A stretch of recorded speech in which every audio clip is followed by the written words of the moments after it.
While Britain is often remembered for standing firm against Hitler in 1940, especially during the Battle of Britain, it never truly fought alone.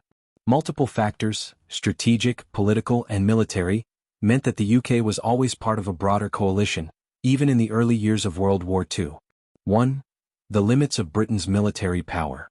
In 1939 to 1940, Britain's army was relatively small and ill-prepared compared to Germany's forces. The British Expeditionary Force (BEF) in France numbered only around 250,000 men. Britain lacked sufficient tanks, artillery, and aircraft to wage a large-scale continental war alone.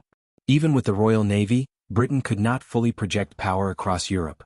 This limited capacity made alliances essential for any sustained opposition to Nazi expansion. 2. Early allies, France and the Commonwealth. Britain did not act alone because it had formal alliances.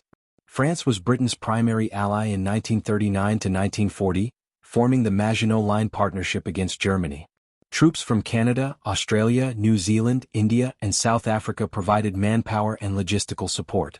Britain relied on intelligence and economic support from dominions to sustain its war effort. Even during the Battle of Britain, global resources played a role in keeping Britain operational. 3. Support from the United States. Although the U.S. did not enter the war until December 1941, American aid was crucial. Programs like Lend-Lease from March 1941 supplied Britain with planes, ships, tanks, and food. This support allowed Britain to maintain military strength and resist German pressure without collapsing economically. U.S. industrial capacity effectively made Britain part of a larger Allied effort, even before direct combat. 4. Strategic considerations. Britain understood that Hitler's Germany could not be defeated by a single nation alone. Germany's control of continental Europe made a two-front strategy necessary.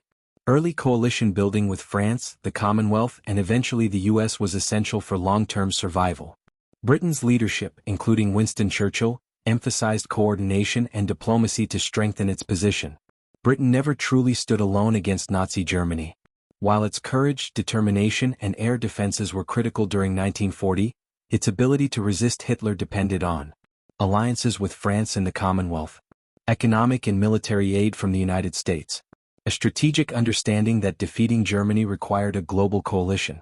The myth of Britain alone is a powerful story of resilience, but the reality was that Britain's survival and eventual victory depended on international support and collaboration.